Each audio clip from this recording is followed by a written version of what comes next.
So I had a question coming back to hot yoga, because I love hot yoga, and some people I think have misconceptions, and I have a few studies which I'm going to show some of the advantages of hot yoga. But would you say there are advantages that you've noticed in your own students and for yourself over, not that one is better than the other, but what would you say for someone who's new to or is scared to try hot yoga? What would be the benefit there? There are several benefits to hot yoga. And hot yoga is really when you practice yoga in a space that's between 90 degrees. Sometimes it can go up to 110 degrees. Fahrenheit, right? Just clarify. Fahrenheit, yes. Yeah, okay. Not Celsius. Getting warm thinking about that. Cook, yeah. And so, so the temperature varies depending on where you go to practice. And the main reason why we practice hot yoga here is to mimic the climate or the temperature in India where yoga emerged from. Oh. Yeah, makes sense. Right? And so the benefits are that, in Canada it's a little bit colder, and in a hot yoga studio... That's putting it nicely. Very nicely. In a hot yoga studio, the heat helps to warm up the body a lot faster. Yes. Right. So you can get deeper into your practice. So it does actually help with the flexibility and the mobility in the joints, I'm guessing? Yeah. Okay, cool. Yeah. And you tend to sweat more in a hot yoga class, releasing toxins from the body. Yeah. It also forces you to work harder because it's hot, and so you're getting a cardiovascular exercise as well. Yeah. So those are the benefits, but I would say that hot yoga is not recommended for everyone. Right. And people should really be mindful of their own constitution, and the things that they're dealing with from a health perspective before they go to a hot yoga class. Oh, absolutely. And I can attest to this, because if I get overheated, I will get, it's almost like a sunstroke kind of headache. Okay. So I've had to bring an ice pack, put it on my neck to calm and lower my core body temperature. Exactly. And that was to get me through, right? But I didn't want to stop practicing the hot yoga. But it's intense. I mean, for someone, I think another misconception is that yoga, you have to go at the pace of the instructor, at the pace of all the people around you, which is not true, right? Absolutely not. You go at your own pace, and I know, I'm sure you've said this in your classes as well, some instructors will say, even if you just lie down in Shavasana, which is the corpse pose, you're lying down for the entire class, you've done a yoga class. There's no judgment in there shouldn't be anyways, in a yoga class, and whatever your body needs in that moment, you honor that, and you take care of that for yourself, and you don't have to feel. So for people that are, on the fence, oh, should I try yoga? I think it's important to share that you don't need to go to that extreme, that people around you may be, right? Yeah. And if it's an instructor-led class, which I've done as well before, that the instructor's at the front of the class and you follow along, or for people who do it by using, the internet or YouTube or whatever to do their yoga videos, you don't have to go at that same pace or to that extent that the instructor is doing. So it's a good tip. It's an easier segue into yoga for people that are new, right? And just to add to what you said just lying down and being there, you would get the benefits of the practice. But I think to add to that, being there and breathing consciously, right? Because that in itself is a practice. Right. And you said that's the spirit, right? That's the breath is the spiritual aspect. So so fascinating. I love it. We could do 10 shows on yoga.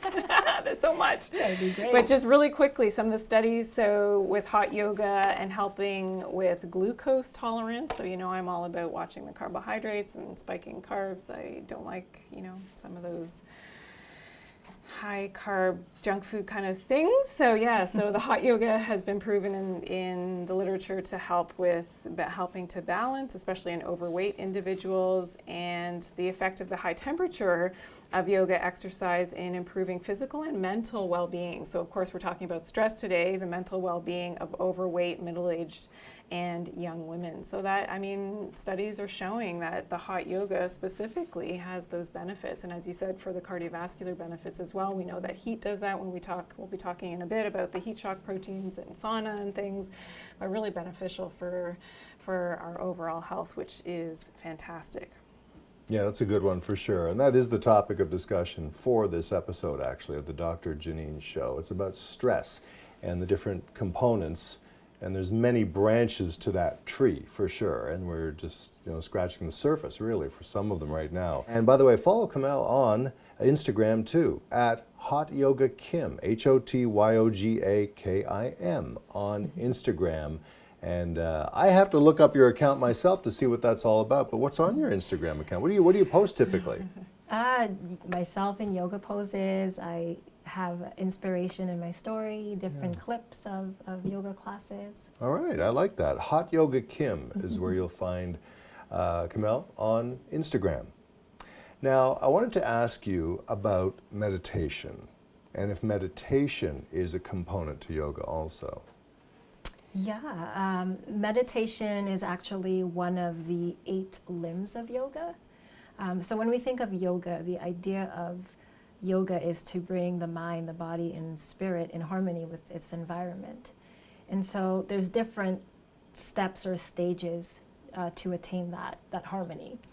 And meditation is, I would say, the seventh step. And when we say meditation, what we're really referring to is concentration. So meditation is a state of being, but concentration is what gets us to that state. So when we talk about concentration, I'm referring to the mind, like engaging the mind on something specific. And in yoga classes, for example, we use breath meditations where we're just focusing on breathing. And so that engages the mind. You're moving away from that constant thinking and distraction, which can lead to stress, right? And just bringing you back into the present moment.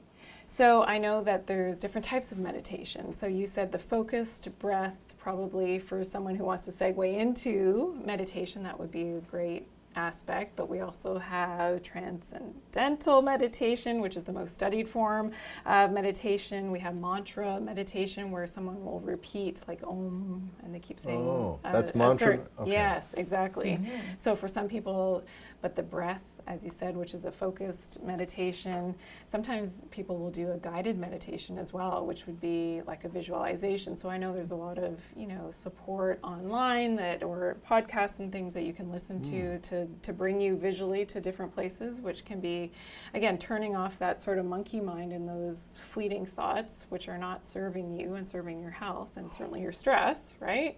And bringing you back to something that's concentrated and focused. So, yeah, I think, and the studies show, when we talk about the studies about meditation, that meditation helps with, in combination with exercise, helps to prevent upper respiratory tract infections. So we know from a medical standpoint, absolutely, mindfulness-based stress reduction helps with, decreasing that stress response in an effective way. And as part of a yoga training session as well, another study is showing that the randomized controlled trial of mindfulness meditation for generalized anxiety disorder has had some promising effects. And that's, stress, that's what we're talking about. So really using meditation as a tool to be able to combat the stress, I think is of utmost importance. And again, it's free, you don't have to, right? It's not overly involved. You've just got to take the time to do it, right? And I think that would be one of the tips. Yeah, I love that you said it's free, because it's within you. Exactly, right? Yeah, you don't have to do anything additional. Right, and you don't have to go anywhere. You can do it in the safety. I always give the disclaimer, make sure that you're not meditating in a moving car. Like, some people think they're crazy. You've got to ground yourself, and you've got to be in a safe place when you meditate. But people people can, I don't know if you've experienced this, that people can leave a yoga class. I've seen it before, and my patients used to tell me, I did yoga and I was they didn't come back and ground themselves, and they were like, ooh, like kind of like an out-of-body experience and not grounded, and had difficulties finding their way home because they just weren't grounded enough to kind of do that. So they were in that bliss state. Yeah, and so that can be a good thing, but you want to be grounded. Also, that we've found, in the NIH, so has also, done a variety, and we'll share this in the links below this video about all the areas of study that have linked meditation with being so effective. So pain, high blood pressure, irritable bowel syndrome, ulcerative colitis, anxiety, depression, insomnia, and other conditions. And I think that's a big statement to be able to say. So if we're helping someone today by watching this to really, and you've got stress, right? And somebody who's really struggling to utilize these tips that we're sharing today to be able to decrease that stress response. So that was a great show. Thank you so much, Kimmel. It was such an honor to have you here. I'm so grateful that you were able to come and we could ask these questions, and you really, enlightened me even more. I thought I knew a lot about yoga, but I obviously do not, and I have to learn more. But that was fantastic. Thank you so much for sharing. You're so welcome. Thank you. Thank you so much. Thank you.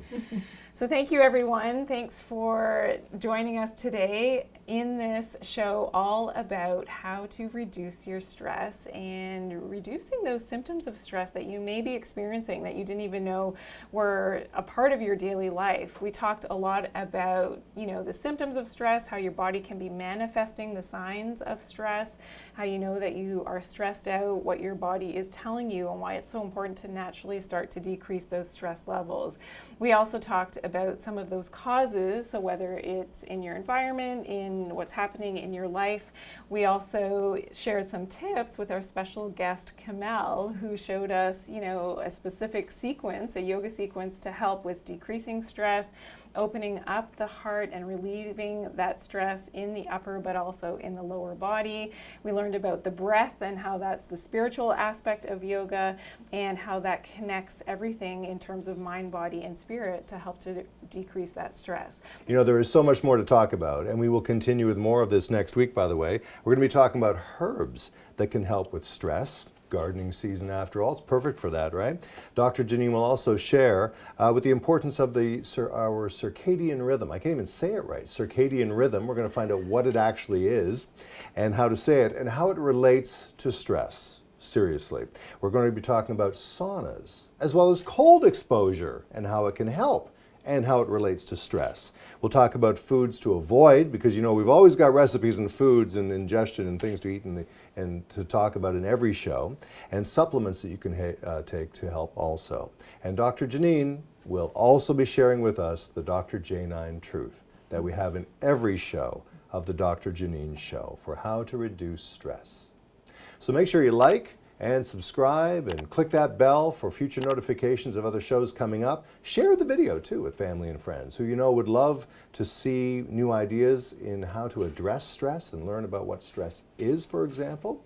And leave your comments and questions for next week as we'll be addressing stress yet again, certainly. And remember to follow Dr. Janine on Instagram and Facebook and also on TikTok at Dr. Janine. That's DoctorJanine,